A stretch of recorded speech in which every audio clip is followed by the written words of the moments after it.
"Eat," Bumpy grunted, shoving the rib plate. "June 10th, 1963, Small's Paradise, Harlem. Packed tight, but every eye glued to table 7. Smooth Henderson, sweating bullets, fork trembling." He sold Bumpy out, whispered the cash house locations to the Italians, helped Genovese muscle in. Made a killing while Bumpy cooled his heels in Alcatraz. I said, "Eat," Bumpy repeated, hand inching to his waist. This was Smooth's last supper, and he didn't even know it. 11 years Smooth ran Harlem, built his empire on Bumpy's bones. Connections, respect, all stolen. But here's the thing. Bumpy wasn't just back. He knew Smooth's weakness, knew that beneath the flash, a sliver of decency still flickered. Smooth had no idea that Bumpy's brand of justice wasn't about blood.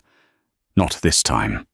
Bumpy's cash houses were, who'd helped Genovese move into Harlem, who'd gotten rich while Bumpy counted days in Alcatraz. I said, "Eat," Bumpy repeated. And this time his hand moved to his waistband, because this is your last meal. Marcus Smooth Henderson had been running Harlem like he owned it for 11 years.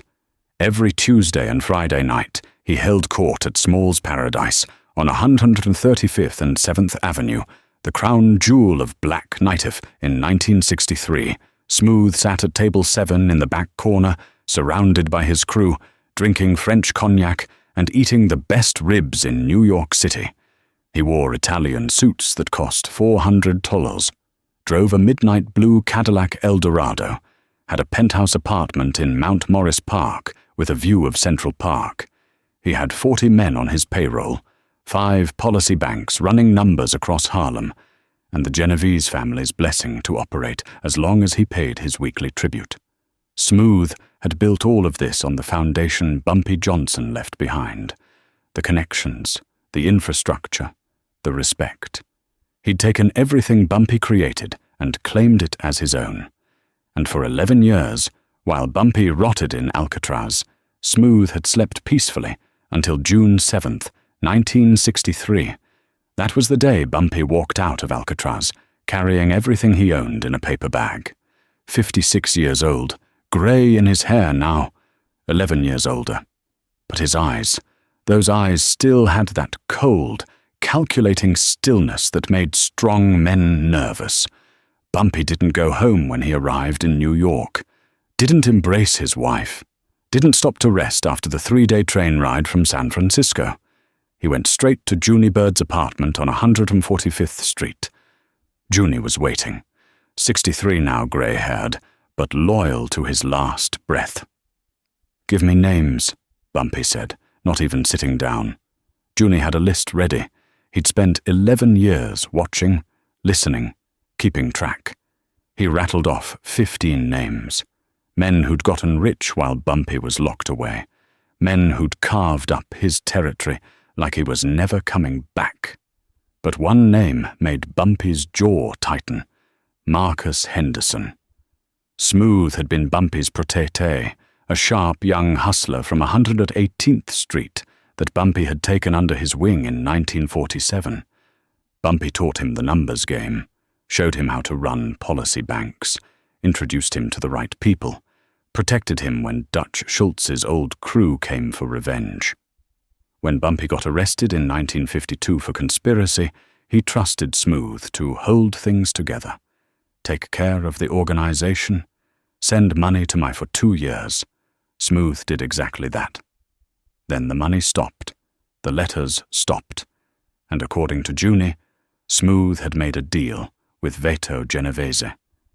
He'd given up the locations of Bumpy's policy banks, told them which cops were on Bumpy's payroll, revealed where the cash houses were, and in exchange, the Italians let Smooth keep 125th Street for himself. Bumpy had spent 11 years in Alcatraz thinking about that betrayal, 11 years planning what came next. "Where does he eat?" Bumpy asked. "Small's Paradise," Junie said. "Every Friday night, table 7 shows up at 9 like clockwork." Bumpy looked at his watch. It was Friday, 6 p.m. Get me a table right next to his." At 8:45 p.m., Small's Paradise was filling up. The weekend crowd was arriving. Hustlers, musicians, working folks spending their paychecks on good food and cold beer. The three-piece jazz combo was warming up in the corner. Waiters moved between tables carrying trays of fried chicken, collarded greens, and cornbread. Bumpy Johnson walked in at 8:50 p.m. He was wearing the same suit he'd worn on the train from California, a charcoal grey number that had seen better days. His shoes were scuffed. He carried no weapon that anyone could see. He looked like a ghost, like something from Harlem's past, walking into its present. The restaurant didn't go silent, but conversation shifted. Eyes tracked him as he moved through the crowd. Old-timers recognized him immediately. Younger hustlers who'd only heard the stories whispered to each other, "That's Bumpy Johnson. I thought he was dead." Man got out of Alcatraz 3 days ago. Bumpy walked straight to table 8, right next to table 7. Junie Bird was already sitting there, along with Willie Fish Jackson and Raymond Quick Lewis, 3 old-timers who'd stayed loyal, 3 men who remembered what Harlem was like when Bumpy ran it. Bumpy sat down with his back to the wall, facing the entrance. Old habit? Never sit with your back to the door. At exactly 9:00 p.m., Marcus Smooth Henderson walked in. Smooth was 38 now, dressed in a cream-colored suit with a burgundy tie, diamond rings on 3 fingers, gold watch. He had 4 men with him, bodyguards who looked like they'd never missed a meal.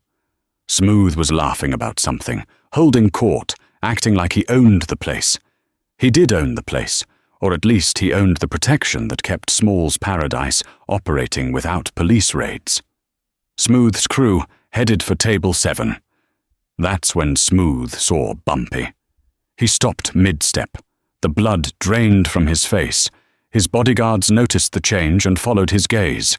When they saw Bumpy Johnson sitting there, calm as Sunday morning, their hands moved toward their waistbands. Bumpy didn't move, didn't react, just looked at Smooth with those cold, empty eyes. "Marcus," Bumpy said quietly, his voice carried across the restaurant. "Come sit with me." It wasn't a request. Smooth's bodyguards tensed.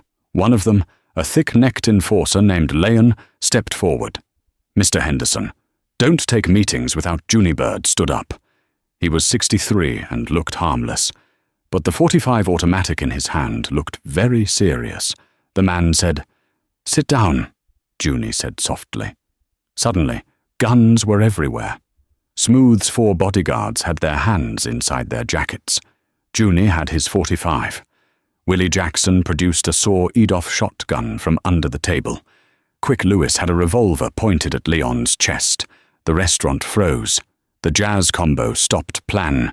Waiters backed toward the kitchen. Customers dove under tables, but Bumpy Johnson didn't even blink. "Tell your boys to go home, Marcus," Bumpy said. "This conversation is between you and me." Smooth's mouth opened and closed like a fish. His hands were shaking. He looked at his bodyguards, looked at the guns, looked at Bumpy's calm, terrifying face. "Go," Smooth whispered to his crew. "Boss," Leon started. "I said go." The bodyguards backed toward the door, hands still on their weapons, eyes locked on Junie's .45. They didn't want to leave, but they also didn't want to die in Small's Paradise on a Friday night. When they were gone, Bumpy gestured to the empty chair across from him. "Sit." Marcus Henderson sat. Bumpy signaled a waiter. The young man approached nervously, avoiding eye contact. "Bring us a plate of ribs," Bumpy said. "The good ones, and 2 glasses of bourbon." The waiter practically ran to the kitchen. The restaurant was dead silent now. 250 people frozen in place, watching table 8 like it was a stage. Even the kitchen staff had stopped cooking. Everyone knew what was happening. Everyone knew this was history. The food arrived.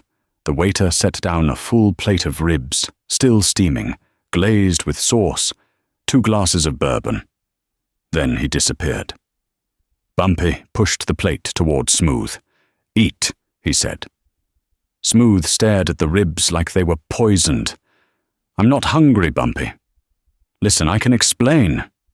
"Eat," Bumpy repeated, "because this is your last meal." That's when Smooth understood. This wasn't a negotiation. This wasn't a conversation. This was an execution with an audience. "Bumpy, please." Smooth's voice cracked. "I had to survive. You were gone. The Italians were taking everything. I made a deal to save the organization."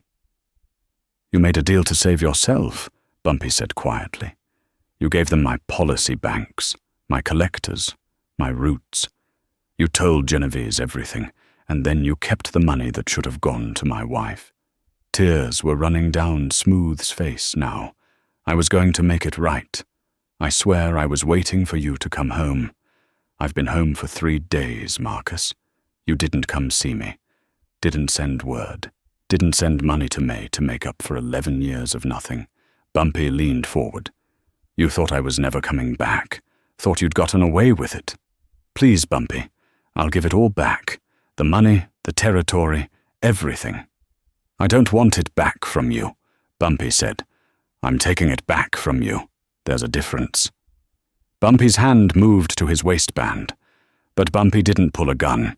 He pulled out a straight razor, the same razor he'd carried since 1935, the same one that had opened Dutch Schultz's enforcer from ear to ear in a Bronx warehouse, the same blade that had convinced Lucky Luciano to let Bumpy operate independently in Harlem. Bumpy unfolded the razor slowly. The steel caught the light. "You know what the Romans used to do to traders?" Bumpy asked conversationally. "They'd make them eat their last meal. Then they'd execute them in public. Let everyone see what happens when you betray your emperor." Smooth was hyperventilating now, eyes locked on the razor. "I'm not a Roman emperor," Bumpy continued, "but I am Harlem, and everyone in this restaurant needs to understand something." He raised his voice so every person in Small's paradise could hear. "When I went to Alcatraz, some of you forgot who built this, forgot whose streets these are, forgot that respect isn't something you take, it's something you earn." He looked directly at Smooth. Marcus Henderson forgot. "So now Marcus Henderson is going to help me remind everyone." Bumpy stood up. Smooth tried to bolt, but Junie was behind him in a second, gun pressed against his spine. "Stand up," Bumpy ordered. Smooth stood, legs shaking so badly he could barely support himself. Bumpy walked around the table until he was face to face with the man who betrayed him.